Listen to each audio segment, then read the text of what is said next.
Audio Jungle.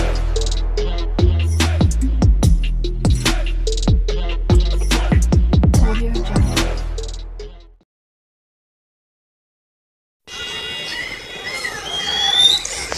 প্রথমে আমরা real time প্রোটেকশনটা permanent ভাবে বন্ধ করব বা সেটিংস থেকে গিয়ে অফ করার চেষ্টা করব, কারণ এই যে উইনরার যে সফটওয়্যারটা এটা ক্র্যাক হয়ে যাতে না যায় তার জন্য করে আর কি। এটা আমাদের উইন্ডোজে অনেক কাজে লাগে। এটা না থাকলে মানে সব জিনিসটা আর কি মানে জিপ ফাইল হয়ে যাবে। জিপ ফাইল মানে জাস্ট ওই রকমই শো করবে একটা ফাইলের মতো, কিন্তু যে বুক মানে বইয়ের মতো আর কি শো করবে না, মানে দেখাবে না আর কি। তো এর জন্য এখানে নট শো জিপ ফাইল। তো আমাদের জিপ ফাইলটা যখন আমরা ইনস্টল করব এই রার ফাইলটা, উইন্ডোজ 11-এর একটা নতুন প্রবলেম হচ্ছে কি যে এটা যখন আমরা ইনস্টল করব তখন দেখব ওখানেও আসবে না, তাও যেন জিপ ফাইল শো করবে না আর কি। এখানে ইনস্টল করার পরে আমি দেখাচ্ছি স্টেপ বাই স্টেপ কীভাবে। যদি বা না আসে জিপ ফাইল শো, জাস্ট শুধু এমনি ফাইল আকৃতি যদি থাকে, তো এটাকে জিপে কনভার্ট করার জন্য কি করব দেখাচ্ছি। প্রাইভেসি অ্যান্ড সিকিউরিটিতে গিয়ে আগে প্রোটেকশানটা বন্ধ করব, রিয়েল টাইম প্রোটেকশানটা। এখানে আমার পার্মানেন্টভাবে বন্ধ হয়ে গেছে, তো তোমরা চেষ্টা করবে। আমি অলরেডি বন্ধ করেই রেখেছি, কারণ কাজ করার সুবিধার্থে এগুলো বন্ধ করে রাখাই ভালো, যাতে সফটওয়্যারগুলো সব ঠিকঠাকভাবে থাকে, নাহলে সব ক্র্যাক হয়ে যাবে, নষ্ট হয়ে যাবে আর কি। তো আমরা প্রথমে উইনিয়ারটাকে রান অ্যাডমিনিস্ট্রেটর দিয়ে ওপেন করে নেব।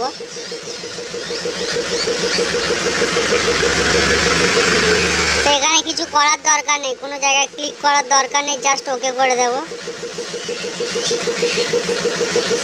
করে দেওয়ার পরে আমরা যখন ফাইলেতে ঢুকবো, দেখো এখানে সব দেখতে পাচ্ছ কেমন বুক মানে জিপ আকৃতি হয়ে গেছে বা কালারগুলো সব চেঞ্জ হয়ে গেছে।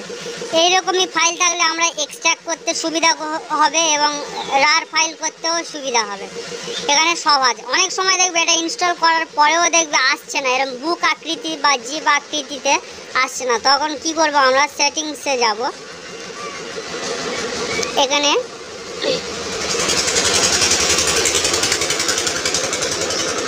এক মিনিট, ইনস্টল বিফোর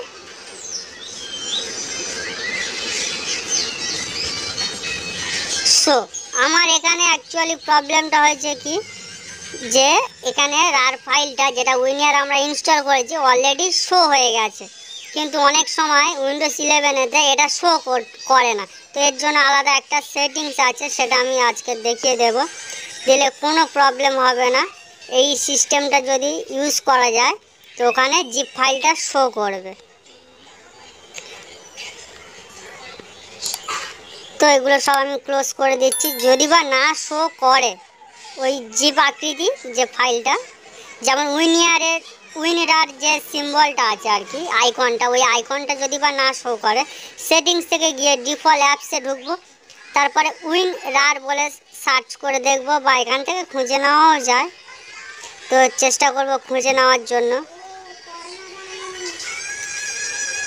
এই তো উইনরার, এই ফাইলটাকে ডবল ক্লিক করব। করার পরে এখানে দেখবো যে 7Z যেখানে লেখা আছে 7X না Z, তো এখানে উইনরার এই যে এটা সিলেক্ট করে দেব, ঠিক আছে। তারপরে আমরা একটু নিচের দিকে স্ক্রল ডাউন করে দেখব, এখানে অনেকগুলো সেভ হয়ে আছে। তো যদি বা না হয় তো এই যে জিপ বলে যে একটি এটা আছে, ওখানে গিয়ে ওই উইনরারটা আমরা সেট ডিফল্ট করে দেব। করে দিলে ওখানটাতে তোমরা যে কোনো ফাইলে যাবে, তখন দেখবে এই প্রবলেমটা সলভ হয়ে গেছে 100%।